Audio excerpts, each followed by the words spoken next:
வடிவேல் பாலாஜி அவர்கள் வந்து இறந்ததுக்கு அப்புறம் மிகப்பெரிய ஒரு இழப்பு. ரோபோ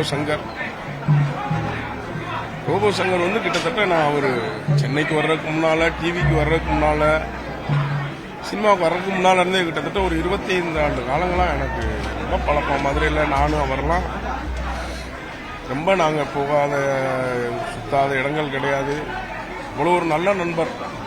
என்ன ஒரு கலாச்சா கூட கட்டி பிடிச்சி முத்தம் கொடுத்து சாப்பிட்றத வாய்க்குள்ள இருந்தால் கூட பிடிங்கி திங்கிற அளவுக்கு அந்த அளவுக்கு நாங்கள் ஒரு பழக்கம். இப்படி ஒரு இழப்பை வந்து தாங்கிக்கவே முடியல. இன்னமும் அவர் வந்து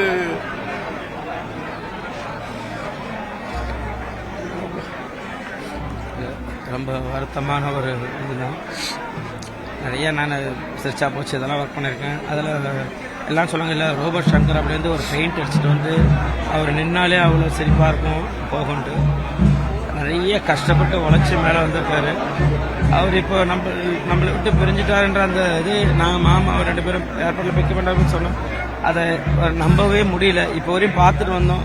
அப்பயுமே எங்களால் இல்லை அவர் நம்மளை விட்டு போயிட்டாருன்ற ஒரு நிகழ்வே எங்களுக்கு இன்னும் நம்ப முடியாத ஒரு விஷயந்தான். கடைசியாக மலேசியா, சிங்கப்பூர் நான் தான் கூப்பிட்டு போயிட்டு வந்தேன் மாமாவை.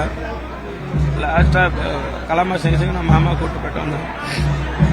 ரொம்ப ரொம்ப ஜாலியாக இருப்பார், சந்தோஷமாக இருப்பார், மச்சான்ட்டு. இப்படி கூட விஜய் டிவி ஷூட்டிங் கூட அன்னைக்கு அது இதில் கூட வந்தார். நான் ரொம்ப கலாச்சேன், ரொம்ப இது பண்ணேன். அதெல்லாம் ஒரு பெருசாக எடுத்துக்காம போன வாரம் கூட நானும் ஒரு ஈவெண்ட் போயிட்டு வந்தோம். திடீர்னு இப்படி ஒரு நேற்று ஷூட்டிங்கில் இருந்த நான் மாப்பிள்ளைலாம் இருக்கும்போது கூட அவர் அட்மிட் பண்ணியிருக்காங்கன்ற மாதிரி ஒரு கேள்விப்பட்டு, இல்லை ஒரு நார்மலாக தான் இருக்கான்ற மாதிரி கேள்விப்பட்டான். திடீர்னு இப்படி ஒரு செய்தி நேற்று நைட்டு கேட்டவுடனே ரொம்ப மனசு என்ன சொல்ல பேசவே வரல. அவர் ஆத்மா சாந்தி அடையணும். எங்களோட எப்பவும் ஒரு வாழ்ந்துகிட்டு தான் இருப்பார்.